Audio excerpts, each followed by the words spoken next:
Amados, a família é uma peça-chave para a sociedade. Família é algo que nasceu no coração de Deus. Sem a família não existe igreja. Sem a família não existe sociedade. Sem a família não existe nação. Sem a família não existem os povos. Então, do fruto da família que vai surgir todas as demais sociedades, núcleos, famílias, associações, tudo que você imaginar vai surgir da família. E nós, como nova criatura que somos em Cristo, somos chamados a viver uma vida santa, separada para Ele, para que possamos ter comunhão com Ele, não comunhão com as trevas. E por isso que vamos então falar sobre o jugo desigual. Vamos explicar o que é isso. Mas conforme eu dei a introdução, que vamos falar de namoro, vamos falar de noivado e vamos falar de casamento nesses minutos que temos. Claro que vai ser uma coisa resumida, porque vamos estar trabalhando isso melhor no seminário da família. E coloque isso na sua agenda, seminário da família. A definição de namoro. A definição de namoro é literalmente despertar amor em alguém. E vem da palavra enamorar, do verbo enamorar do latim. Mas aí faz um corte no E e fica só namorar. Namoro no sentido sério é uma fase de conhecimento. É uma fase na qual você vai aprendendo, sabendo e vendo os sinais.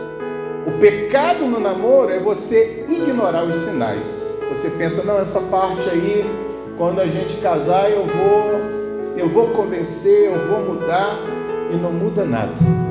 Aquele defeito, aquela mania, muito pelo contrário, o casamento se torna pior. Então, quem pretende casar tem que estar muito bem atento aos sinais. Ah, pastor, mas ele era um gatinho. Ele vai te arranhar todinho. Ah, pastor, mas ele era um pão. Mas ele vai se transformar num pão duro. Vocês estão me entendendo para onde que vai as coisas ou não? O namoro de verdade, gente, né, é aquele que é tratado com seriedade. Não é aquele negócio de ficar. Porque esse negócio de ficar é brincar com o sentimento alheio. A pessoa que quer ficar, ela vai passar um tempo com você, e quando chegar uma outra pessoa que aos olhos dela é mais atraente, ele vai te deixar. E você vai ficar deprimida, ou você vai ficar deprimido, porque as pessoas pensam que só a mulher que fica deprimida, homem também. Então o namoro de hoje em dia tem que ser levado a sério. Ainda que o namoro nos nossos entornos é aquela coisa que até adolescente, criança quer namorar, mas criança, adolescente pode namorar? Poder até pode, mas não deve. Por quê? Porque um adolescente, uma criança ainda não tem um trabalho, ainda não tem fixo, uma responsabilidade, porque casamento é pra gente madura, adulta, que vai levar até o final. Amém?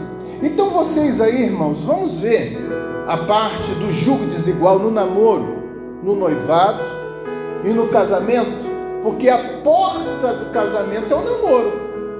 Então vamos ver essa parte aí. Não vos prendeis ao jugo desigual com os infiéis. O que é jugo? Jugo é aquela estrutura de madeira que se coloca nos bois para poder arar a terra. E quando vai falando de boi, se colocar um boi com um cavalo, não vai dar certo, por causa do tamanho, por causa da estrutura, para poder levar o jugo. Então, necessita ser o animal da mesma espécie, da mesma força, da mesma idade, para que não possa estar o outro sofrendo. E isso temos que fazer uma aplicação pessoal para nossas vidas. E o interessante, se você está aí em 2 de Coríntios, capítulo 6, versículo 14, está assim: não vos prendais a um jugo desigual. Está dito um jugo, não está dizendo os jugos, ou o jugo. Então tem mais de um. Tem mais de um em número e tem mais de um em espécie. Que tipo de jugo é esse, né? Então vamos vendo o jugo na nossa parte, o que é útil para nós. Já vimos que pode ser o animal que está levando o jugo, porque tem que ser dois. Pode ser diferente de tamanho, diferente de altura, diferente de peso, diferente de alimento, de alimentação. Então vamos ver isso. Quando Deus fala para a gente não se colocar no jugo desigual com o incrédulo, é porque ele não vai ter a mesma visão, ele não vai ter o mesmo entendimento, ele não vai ter a mesma fé. E é interessante que a pessoa, quando quer alguma coisa, ele pode se converter até em bonzinho, ele pode se converter até em quase crente, mas a instrução bíblica é a mesma que continua para nós, que está ali no capítulo 3 de João, o versículo 5, o versículo 3, que o Senhor Jesus falou assim: em verdade te digo, que aquele que não nascer de novo, não pode ver o reino de Deus. E Jesus repete para Nicodemos: em verdade te digo, que aquele que não nascer da água e do Espírito, não pode entrar no reino de Deus. Porque nós temos que casar com uma pessoa que é nascida de novo, namorar com uma pessoa que é nascida de novo, porque você vai querer ir para a igreja, ele vai querer ir para o baile, né? Você vai querer beber água e refrigerante, ele vai querer beber cerveja e cachaça, aí já vai ficar ruim. Você vai querer obedecer aos seus pais, ele vai querer que você não obedeça. Isso é jugo desigual. É quando você está querendo fazer uma coisa e a outra pessoa está querendo fazer outra. E se você realmente nasceu de Cristo, é uma nova criatura, as coisas velhas passaram, e eis que tudo se fez novo. Então, jugo desigual na vida, né? Algum desses casos que eu vou estar citando aqui, parece a princípio que não é jugo desigual, mas quando passar o tempo, isso vai evitar o quê? Problemas, tanto no noivado, que vai levar a um casamento problemático, um casamento indesejável, a um casamento infeliz. Amém? O primeiro jugo que eu quero citar é o jugo da fé, o jugo da religião, o jugo da igreja.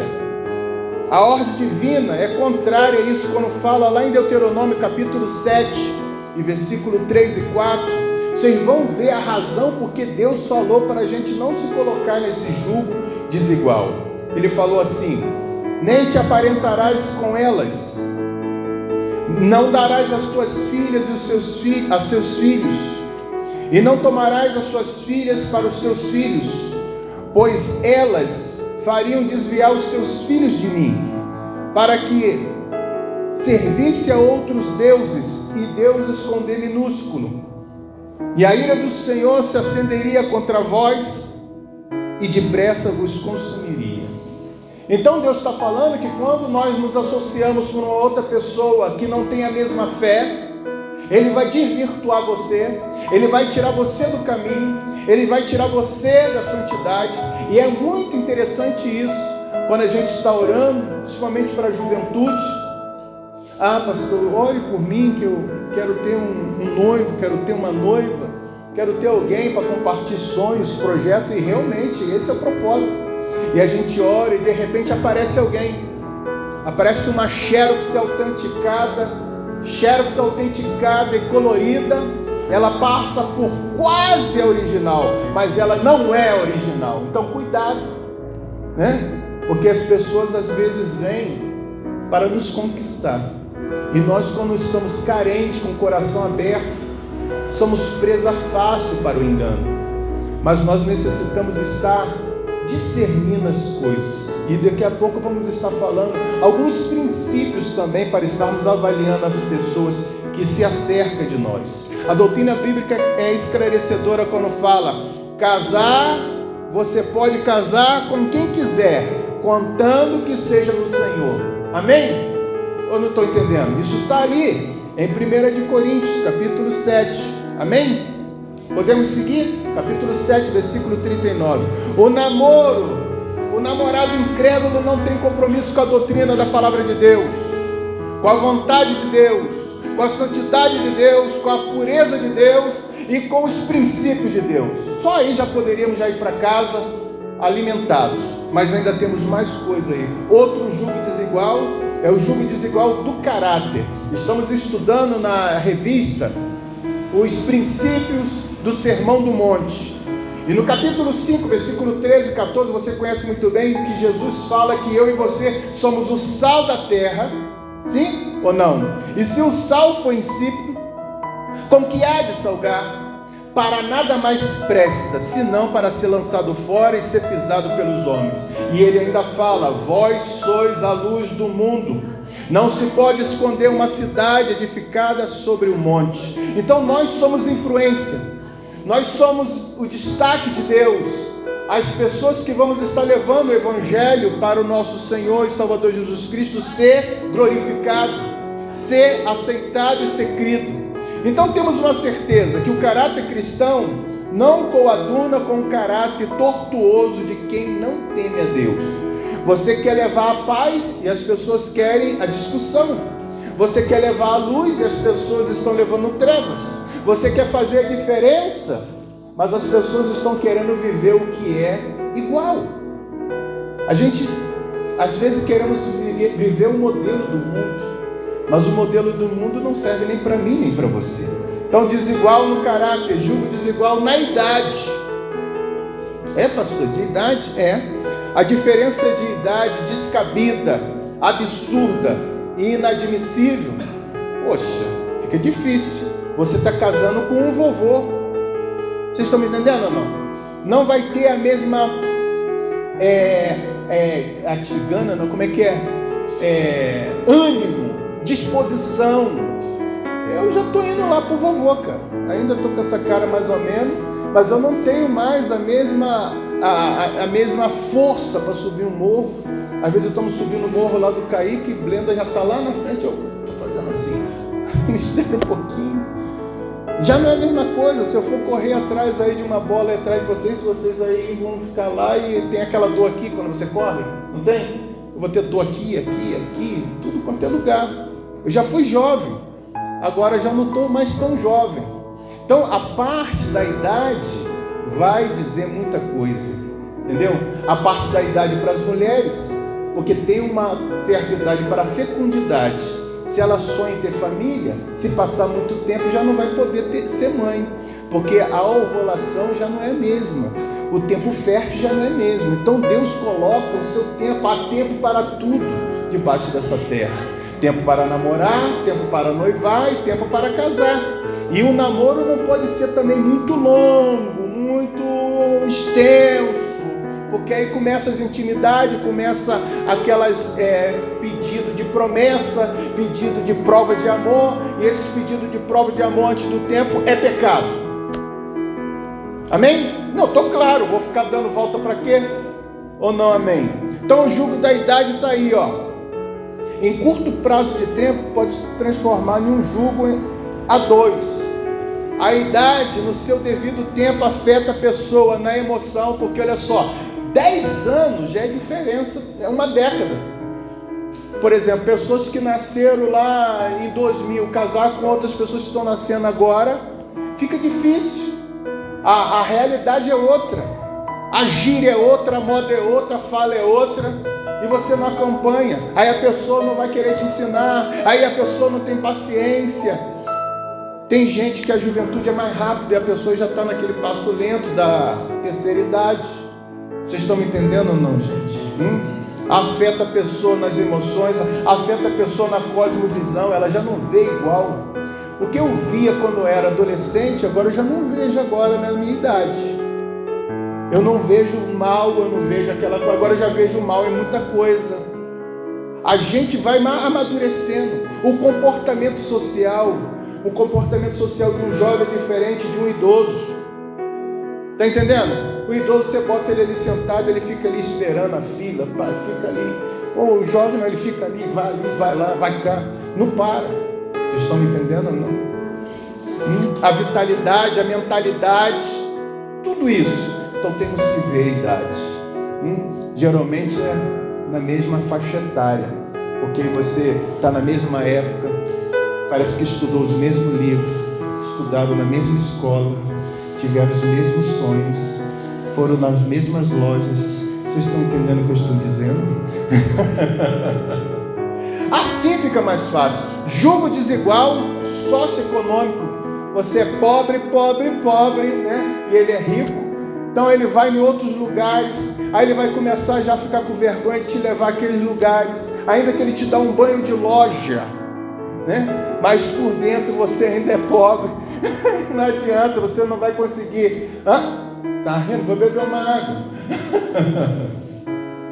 Eu estou mentindo? Isso mesmo. Mas aí, é isso mesmo, só o irmão Andrés que falou. Porque não parece, mas isso vai ampliando a distância. E aí começa aquela coisa de casamento com separação de bens. E aquela coisa toda, você não me ama? Não, eu amo aqui no bolso não. Aí você começa a conhecer a pessoa. Amém? A escolaridade é outra. Ele estudou no colégio rico, você estudou no outro colégio, né? Amém?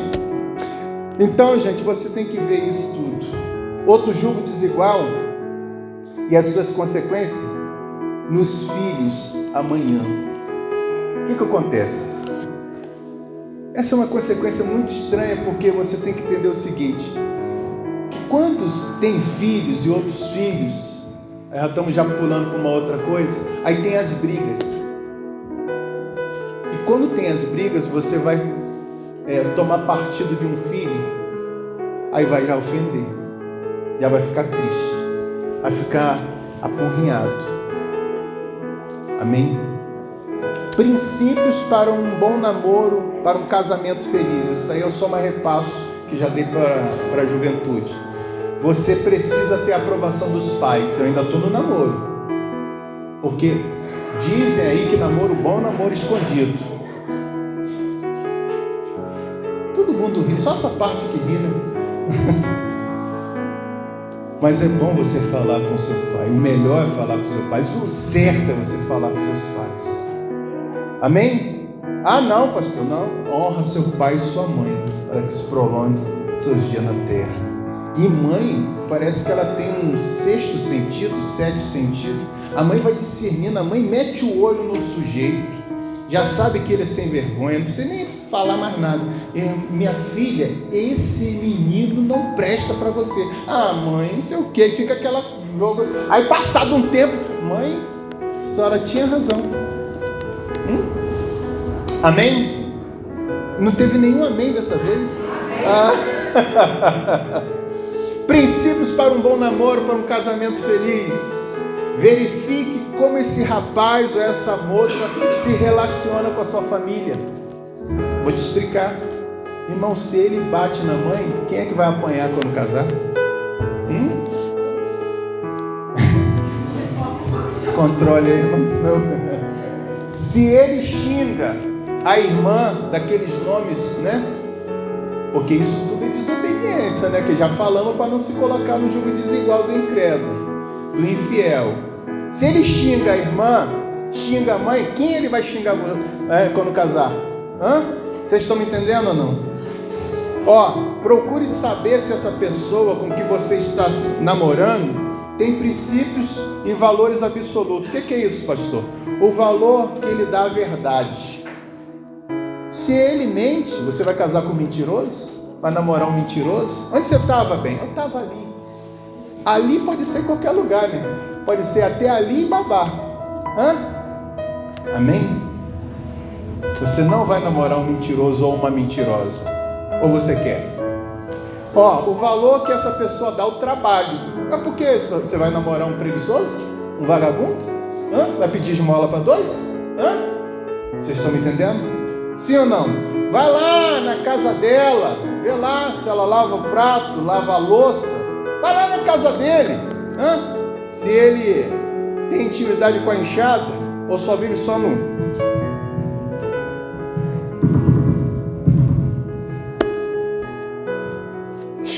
Estão me entendendo?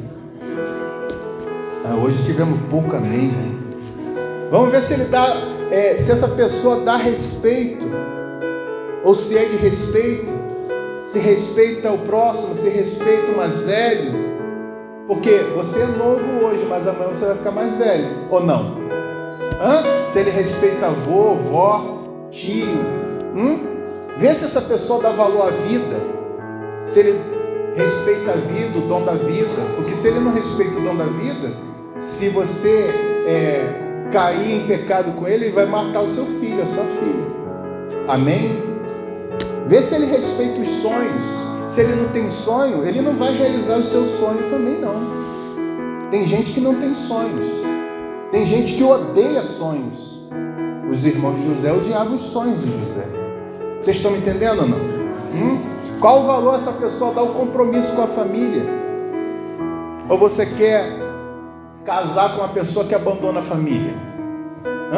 Que não está nem aí para a família, não está nem aí para Natal, Ano Novo, Dia das Mães, Dia dos Pais, dia nenhum. Ele nem queria nem que tivesse dia. E por incrível que pareça, existem essas pessoas.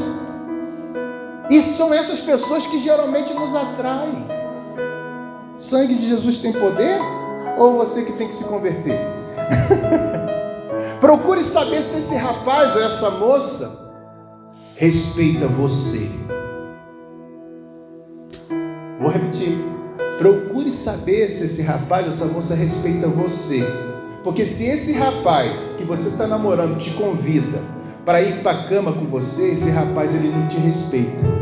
Ele vai para a cama com você e depois que ele tem o que ele quer, ele vai largar você. Amém? E vai descartar você.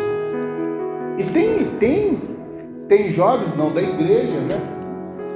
Que são mais violentas que os rapazes, que é pegar o rapaz na força, quase violentar o rapaz. Esse rapaz é um banana, pastor. Oh, misericórdia, Senhor.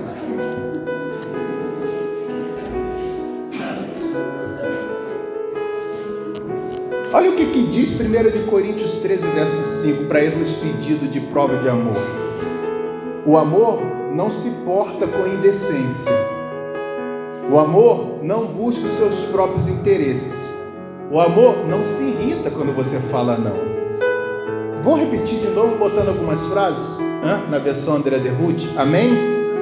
O amor não se porta com indecência. Não fica querendo passar as mãos em parte das mulheres, das meninas. Amém? O amor não busca o seu próprio interesse. Me dá uma prova de amor. O amor não se irrita quando você fala não para esperar o tempo do casamento. O amor não suspeita mal. Aleluia! Então procure uma pessoa que tenha provas e evidência que é convertido, que é nascido de novo, que é uma nova criatura. Não se iluda porque ele vem na igreja, porque o templo tem crente e tem não crente. Em Jerusalém, nem todos que estão em Jerusalém são israelitas. Amém? Dito isso do namoro, deu bastante informação, sim ou não? Amém? Vamos para o noivado? O noivado é uma fase de preparação para o casamento. Nos tempos bíblicos, o noivado era a primeira fase do casamento, portanto não podia ser desfeito assim, de qualquer maneira. Tinha que ser um motivo bem forte para ser desfeito. Era quase como se fosse casamento, mas a situação é que o noivo ficava na casa dos pais e a noiva também, e ainda não tinha nenhuma relação sexual. Mas o compromisso já era quase impossível dar uma marcha ré. Já estava praticamente tudo já alinhavado, já estava tudo escrito, só estava esperando chegar o momento oportuno. Amém? O noivado é a escolha do cônjuge. E preste bem atenção. A primeira escolha mais importante da nossa vida é escolher Jesus como meu Senhor e Salvador. E a segunda mais importante da nossa vida é aquela pessoa que vai compartilhar os sonhos, propósitos e projetos na minha vida. Então você não pode errar. Você só tem uma bala de prata. Amém? Eu não aguento a cara que vocês fazem quando eu estou falando.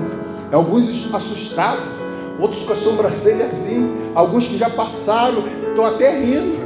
Mas é sério, porque se salvar aqui um casamento, já valeu essa pregação. Porque no gabinete entram casamentos destruídos, porque já foi no namoro o erro. E nós, como os pastores, aconselhamos, enquanto está namorando e noivado, não case, cuidado, preste atenção, olhe os sinais. Será que é isso mesmo? Vê. Até o casamento, depois do casamento, você não vai desfazer o casamento, você vai ficar com ele, você vai ficar com ela. Agora vamos aí orar, agora vamos jejuar, agora vamos indo e vamos chorando junto. Antes do casamento a gente vai, veja bem, ainda há tempo, aquela coisa toda. Depois do casamento, vamos agora juntos. Você vai ter que agora suportar. A prova está doendo? Aguenta firme. aguentafirme.com.br. Não sai mais desse site. Isso dá uma ideia inestimável da importância do casamento, que tem que ser levado a sério. E a escolha, pastor? A escolha tem um lado espiritual. Provérbios capítulo 19, versículo 14, que diz aí: do Senhor vem a mulher prudente. E isso está valendo para os homens e para as mulheres. Amém? A pessoa acertada, ela vem do Senhor. Mas como que vem isso? Se você ler o capítulo 24 todo de Gênesis, você vai ver que Abraão mandou escolher uma esposa para Isaac, sai Eliezer ali, ele faz uma oração para não ficar confundido, e tudo que ele pediu ao Senhor, o Senhor foi colocando em Rebeca. Você estude o capítulo 24, que você vai ver a coisa linda, parece um romance celestial. Buscar a Deus de coração, sem reservas, é o primeiro passo nesse sentido. Mas cuidado, que eu tenho mania de falar que tem oração que está adulterada. Por exemplo, você já tem uma predisposição, uma queda amorosa por aquela pessoa, a oração já não vai sair com sinceridade. Mas você tem que ser sincero.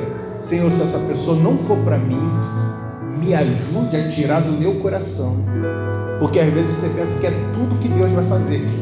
Tem coisas, e essas coisas são pela sua decisão. E decisão decide destino. Amém?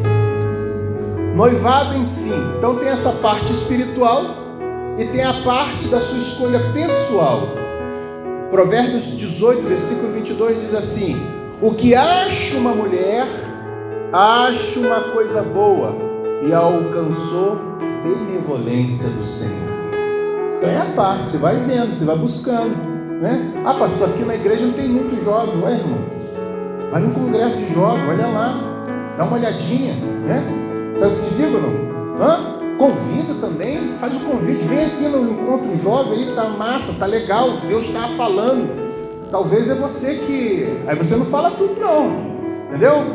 Você vai orando a Deus, vai convidando, vai falando. Se você já viu que é aquela pessoa, a pessoa é da outra igreja, e uma igreja que prega a palavra, você vai lá, vem cá, mas você não pode ficar apanhando do mundo, que no mundo só tem lixo, no mundo só tem lobo, no mundo só tem perdição. É isso que é julgo desigual. Amém ou não amém? Quantos estão entendendo? Então o noivado em si é isso aí, é o momento da decisão. Mas quando a pessoa já está no noivado, colocou a aliança aqui na mão direita, ele já tem que estar já avisando o casamento, colocou uma data. Não vem com aquele negócio de subir na cadeira no dia do aniversário da menina, né? Discurso, aquela coisa toda, tudo muito bonito, e não falou quando que vai ser a data. E quando bota a data, tem que falar com o pastor, gente. Ué, que negócio é esse? Vai falando, o pastor é o último. E como é que vai fazer a reunião lá de cerimônia? Vocês estão me entendendo ou não? Tem que ter um acompanhamento, né? Os conselhos pré-nupcial, pré-marital, que é de matrimônio, que vai aconselhando a você a fazer as coisas, vai aconselhando você a juntar, vai aconselhando uma série de coisas. Porque está pensando que casar é assim? Vamos lá, oba, já foi. Sabe nem nada. Casamento é uma coisa séria, cara. Tanto que os discípulos falaram assim: poxa, esse casamento aí, isso é bom no casar. E Jesus falou: nem para todo mundo essa palavra. Tem eunucos que já nasceram no ventre, tem eunucos que fizeram eunuco, tem eunucos que os homens fizeram eles. Então, irmão, casamento é uma coisa séria, porque agora a gente vai para a parte do casamento. Falamos de namoro, falamos de noivado, e agora chegou a parte do casamento. Eu tenho quanto tempo?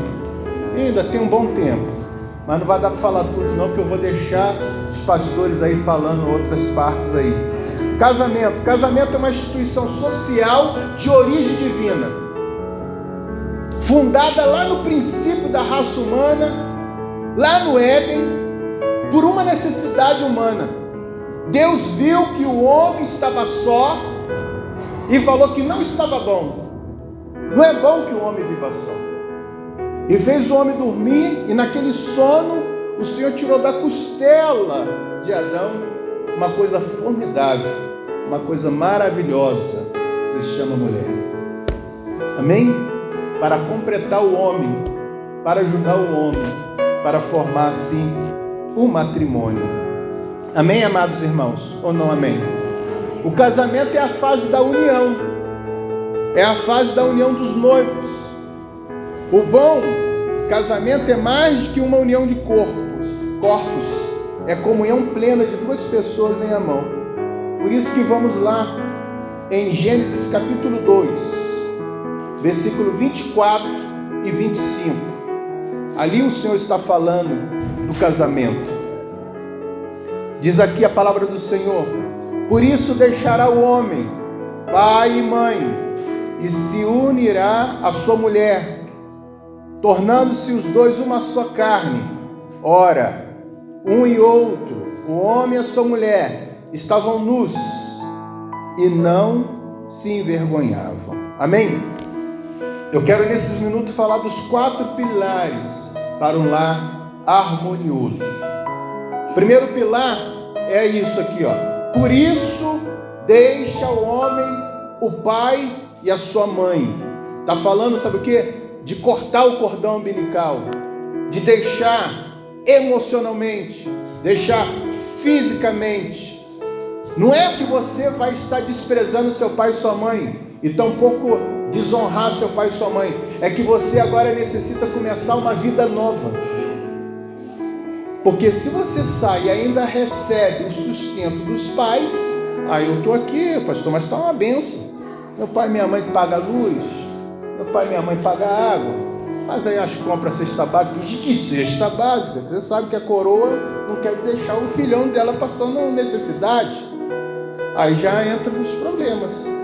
Ah, pastor, no domingo, sabe como é que é, né? Domingo eu tenho que provar aquela comidinha da minha mãe. Não tem ninguém que faz melhor. Aí a mulher fica olhando de trás, falando: esse abençoado come de segunda a sábado aqui, né?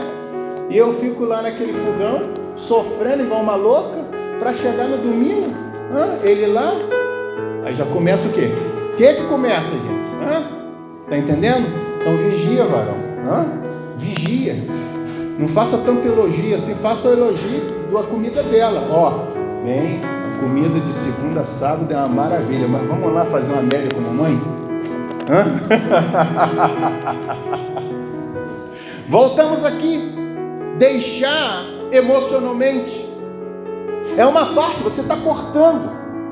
Você foi criado até hoje lá naquela casa, você foi alimentado nos seus primeiros momentos de vida, você foi instruído ali naquele lá. Casar é passar a viver independente dos pais. Quer que eu repita essa frase? Casar é passar a viver independente dos pais. É você agora que tem que pagar as contas. É você agora que tem que torear o touro. É você agora que tem que enfrentar as lutas. Claro que eles vão estar lá às vezes para ajudar no momento oportuno, não será sempre. Eu não estou proibindo também aqui pedir uma ajuda pontual. Repito, pontual. Não é um costume. Qualquer dor de barriga, mamãe. Qualquer situação, papai. Não, você tem que se transformar no pai dos futuros filhos. Você tem que se transformar na mãe dos futuros filhos. E como que você vai encarar isso? Sendo homem, sendo mulher, né? Amém? Esse é o primeiro pilar, deixar o pai e a mãe. O segundo pilar está aí, vocês estão aí com a Bíblia aberta em Gênesis? Ou ninguém abriu mais? Começamos a falar de namoro, de coisa, vocês foram flutuando, né? Mas aí a Bíblia, em Gênesis capítulo 2, versículo 23, 24 e 25, melhor dizendo. O segundo pilar é: se une à sua mulher. O segundo pilar está contido nessa palavra aí, ó. Palavra unir, que significa cimentar. Indica também que a natureza permanente do casamento. São duas pessoas que estão coladas uma na outra, mais perto um do outro do que qualquer coisa, como se fosse aquela experiência de colar duas folhas de papéis. Depois que você cola e seca, meu irmão, fica difícil, quase impossível você descolar aquilo ali. E quando você consegue, vai rasgando. E quando você consegue alguma coisa, aquela parte de uma folha está colada na outra. Por isso que Deus abomina, que Deus odeia o divórcio. Amém? Uma das coisas, né? Porque no plano original de Deus, o casamento é uma instituição permanente, até que a morte separe. Não é que até que a amante o separe, não é que até os filhos separem, não é que até a sogra separe, não é até que a profissão separe, não é qualquer coisa, a não ser a morte. Por isso que tem aí um pastor aí, um conhecido aí, que faz a oração do divórcio. Já ouviu ele falando da oração do divórcio, né? Ó, Senhor, eu não estava naquele dia não, mas o Senhor estava. Ele quer aqui separar. Então o Senhor vem aqui, o Senhor só sabe que só tem uma cláusula. Mata ele, Senhor, né? Porque não é só que a morte separe. Eu não gosto dela porque ela... Uma série de coisas. Foi isso que Jesus falou do divórcio. Que Moisés concedeu carta de divórcio por causa da dureza do vosso coração. Então, meu irmão, não sei se eu estou assustando, mas eu sei que eu estou falando a palavra de Deus. Cada um vai pegando aí a parte que for cabível a você. Então, entendemos essa segunda parte aqui, esse segundo pilar, que casar é viver os dois indissoluvelmente. Misturou, já era. É a daqui até que a morte separe. Amém? Alguma dúvida? Alguma dúvida? Amém? O terceiro pilar está aí, ó. Tornando-se os dois uma só carne. Casamento significa unidade de sentidos, na mais completa palavra. Unidade espiritual. Vocês vão buscar o fortalecimento da família juntos. Unidade mental. Vocês têm que começar a pensar na mesma objetivo. Não é agora meu, agora é nosso. O cachorro é de vocês. Amém? A casa é nossa. O carro é nosso. Os filhos, não é seu, não é nosso. Mas é a sua cara, mas é nosso. Eles são muito aí, puxa sardinha para o seu lado, mas é nosso, bem, é nosso. Amém? Então, a parte mental, a parte emocional, porque quando ela está afetada, você também está afetado. Quando ela está alegre, vocês também estão alegres. Amém? A parte física tem que equilibrar. Lembra do jugo desigual. Tornar-se os dois uma só carne refere-se à experiência sexual. E não vem com essa ideia antigamente, que tinha algumas igrejas que falavam que o pecado de Adão e Eva foi o sexo. Para com essa coisa de retrógrado, de quadrado, de antigo, porque a palavra do Senhor fala muito bem. Ide, crescei, multiplicai, povoai a terra. Como é que vai povoar a terra sem a relação sexual? E coabitou Adão com Eva e gerou filhos e filhas. Assim, está claro, a parte coabitar está falando do ato sexual. O ato sexual, está gravando isso, né? O ato sexual no casamento é aprovado por Deus. Fora do casamento é pecado. Satanás, aquele sem vergonha, ele inventou o adultério, entendeu? Mas Deus inventou o sexo seguro no casamento. Amém? No casamento, olha só porque isso é tão especial. No casamento, nós casamos no cartório para cumprir a lei. Amém? Casamos na igreja perante o povo, perante a família, testemunha para invocar as bênçãos de Deus e para dar testemunho público. Amém? E casamos através do ato conjugal lá, para consumar o casamento. Porque o casamento só está finalizado ali na lua de mel. Você foi lá no cartório, casou ali, para a lei, você está casando na igreja para testemunho público e para receber a bênção do Senhor. E finalmente, né? E finalmente está os dois sozinhos lá, naquele dia, naquele grande dia, naquela grande noite. Amém, Ramon? Oh, o Ramon só está me olhando com aqueles olhos de cereja. Quarto pilar. Ora, um e outro, o homem e a mulher estavam nus e não se envergonhavam. A lista de prioridades de Deus na intimidade do casal é assim, ó. Primeiro é deixar pai e mãe, depois é unir-se a sua mulher, depois é tornar-se os dois uma só carne. Isso, tornar uma só carne, não é rapidinho não. Demora um tempo você começar a entender a sua esposa e a sua esposa te entender. Talvez vai durar os 50 anos da boda de ouro, né? Você sabe daquela história da boda, né? Que a senhora estava lá com 50 anos já. Aí ela falou com ele assim: o que você quer? Né? E ele falou assim: eu quero a parte do bico do pão. A parte do bico do pão? Eu sempre comi a parte do bico do pão pensando que você não gostava. Então eu sempre deixei você comer pensando que você gostava. Eu nem gostava do bico do pão. Eu só comia por causa de você. Vocês estão me entendendo? Um pensava que gostava e não gostava de nada e só foram descobrir depois de 50 anos. Sabe o que isso está faltando? Faltando diálogo. E não é fácil. Não é fácil manter o diálogo. Amém? Ou não amém?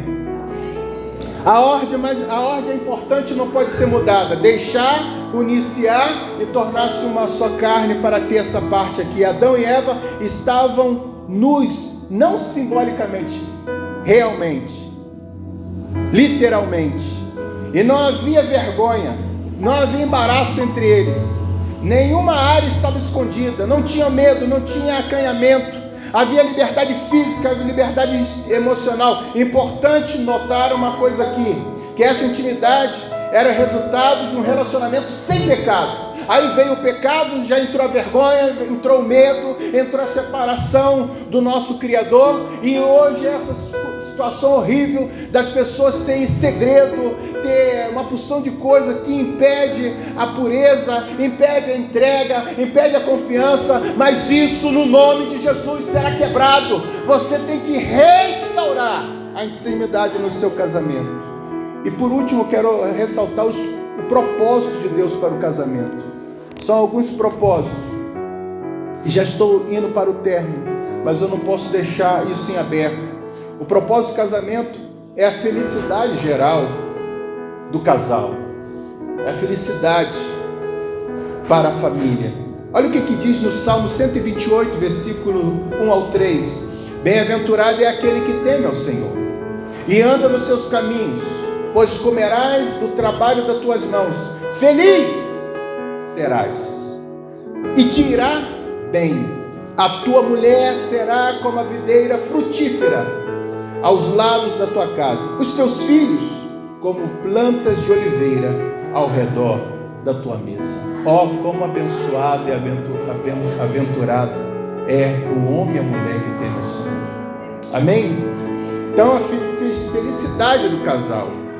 Outro propósito do casamento é o companheirismo, intimidade e completação mútua.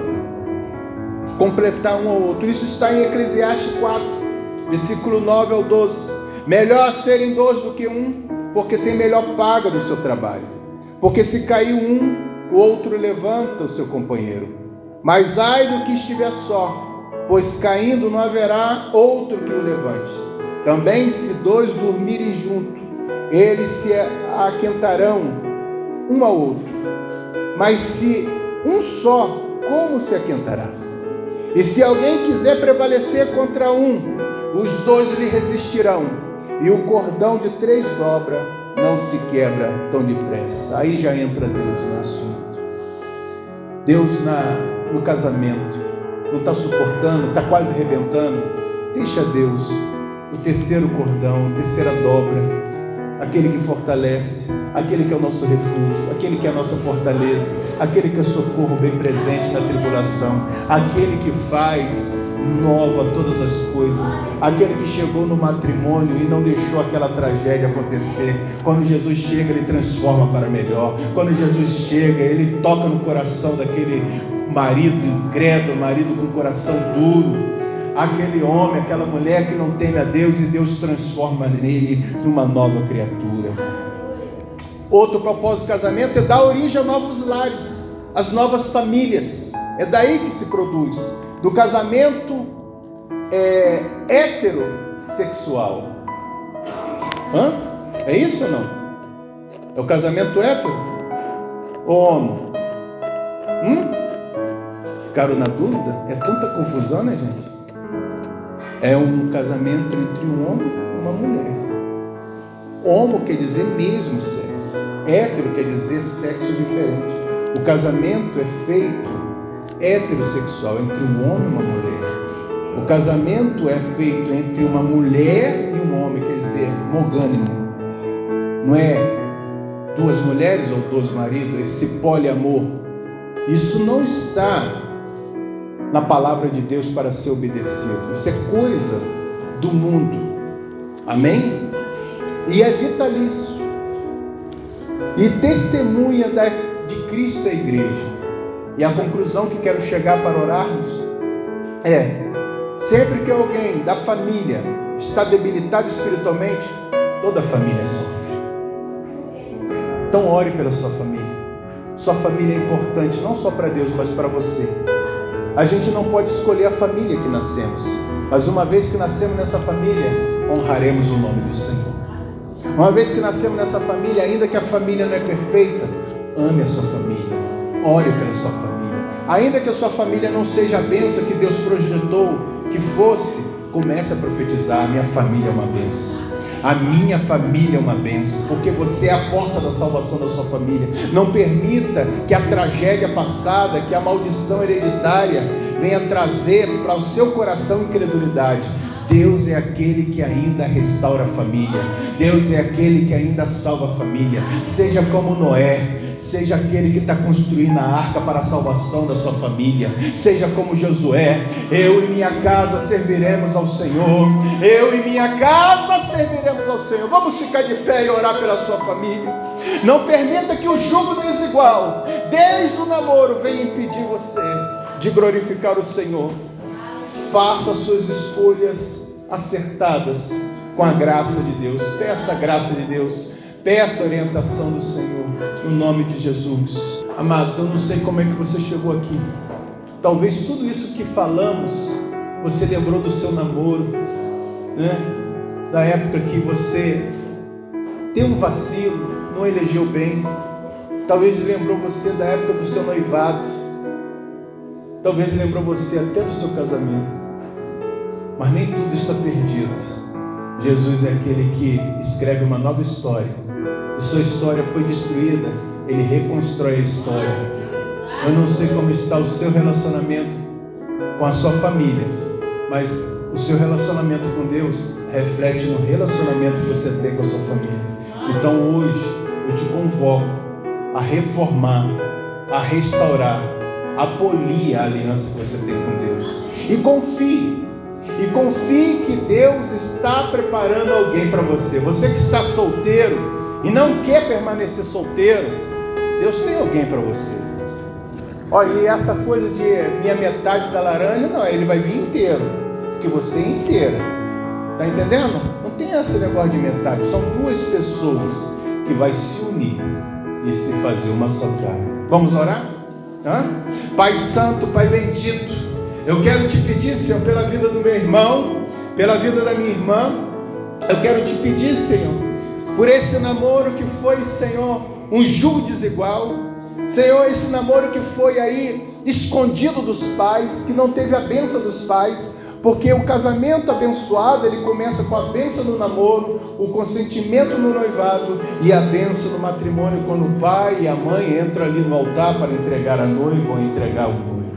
Pai Santo, abre as portas. Senhor, que não venhamos ser confundidos, que não venhamos ser iludidos, que não venhamos sofrer, Senhor.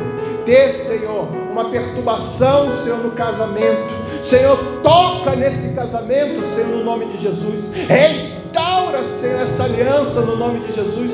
Pai, eu repreendo toda a seta do inimigo. Senhor, eu repreendo toda tristeza, toda afronta, toda palavra de afronta, Senhor, que esta mãe, que este pai, que este homem, que esta mulher recebe, Senhor. Ó Senhor, que a tua voz, Senhor, seja forte. Ó Deus Santo, eu oro, Senhor, por essa família, eu oro por esse irmão, eu oro por esse namoro, por esse noivado e por esse casamento, no nome de Jesus.